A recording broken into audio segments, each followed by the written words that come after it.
అన్న నమస్తే. నమస్తే. ఎటు ఎటు వేసి వస్తారన్నా? ఇక్కడ యాలాల పోయి తాండూరు నియోజకవర్గమేగా. అవును తాండూరు. ఏం పని చేస్తుంటారన్నా? మేము అగ్రికల్చర్. Okay okay. ఎన్ని ఎకరాలు ఉందన్న భూమి? ఒక 6 ఎకరాలు ఉంది. 6 ఎకరాలు ఉందా? రైతు బంధు వచ్చిందన్న? రాలేదన్న ఇంకా. 3 ఎకరాల వరకు వచ్చింది. సో 3 ఎకరాలు అంటే 5 ఎకరాల లోపు వాళ్ళకి ఇస్తా అని చెప్పింది కదా. 5 ఎకరాల లోపు మాకైతే రాలేదు ఇంకా. రాలేదు.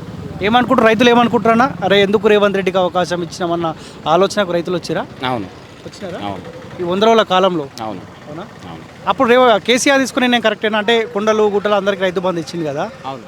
సో అట్లా బాగానే ఉంటుండే నా ఆలోచన. ఉంటుండే అట్లయితే. ఇప్పుడు వీళ్ళ టార్గెట్ ఏమంటారు అంటే, సరే పేద రైతులు వ్యవసాయ పైన ఎవరు ఆధారపడరు వాళ్ళకు మేలు చేయాలని ఆలోచన బాగానే 5 ఎకరాల లోపు రైతు బంధు ఇస్తున్నాం అంటా ఉంది. పేదవాళ్ళకి ఆలోచన బాగానే ఉంది, కాకపోతే ఇప్పటివరకు రాలేదు కదా అట్లా అని. మీ మనోహర్ రెడ్డి వస్తుండ అందుబాటులో ఉంటుండా? ఇప్పుడు ఏం వస్తలేడు.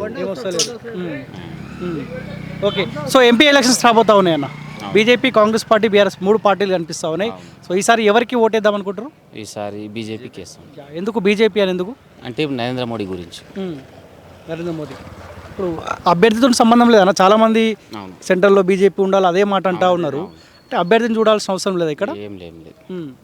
ఓకే. ఖచ్చితంగా. సో మీకు తెలుసా కొండా విశ్వేశ్వరరెడ్డి? 100% తెలుసా. సో ఎలాంటి వ్యక్తి ఆయన? మంచి. ఓకే. కాంగ్రెస్ పార్టీ నుంచి రంజిత్ రెడ్డి బరిలో ఉన్నాడు, సిట్టింగ్ ఎంపీ. బీఆర్ఎస్ పార్టీ నుంచి కాంగ్రెస్ పార్టీ కండువ కప్పుకున్నాడు. సో ఆయన ఎట్లా ఉండే 5 ఏళ్ల కాలం పాటు ఆయన చేసిన పనులు అయితే మేము ఇంతకు ముందు టీఆర్ఎస్, కాకపోతే ఎంపీగా ఆయనకి వేసినాం పోయినసారి, కానీ మాకు నచ్చలే ఆయన మాకు నచ్చలే. మళ్ళీ దాంట్లోకి వెళ్ళి కాంగ్రెస్లోకి వచ్చిండు. మేమేం సాయం చేయలేము ఆయనకి. ఈసారి మాత్రం కొండ విశ్వేశ్వరరెడ్డి చేస్తాం. అంతేనా? మొన్న అసెంబ్లీ ఎలక్షన్లో ఎవరికి ఓటేసారు మీరు? మొన్న అసెంబ్లీ ఎలక్షన్లో ఈ కాంగ్రెస్. ఓకే. అప్పుడు అసెంబ్లీలో ఏమో కాంగ్రెస్కి, ఇప్పుడు బీజేపీకి. అవును. ఓకే.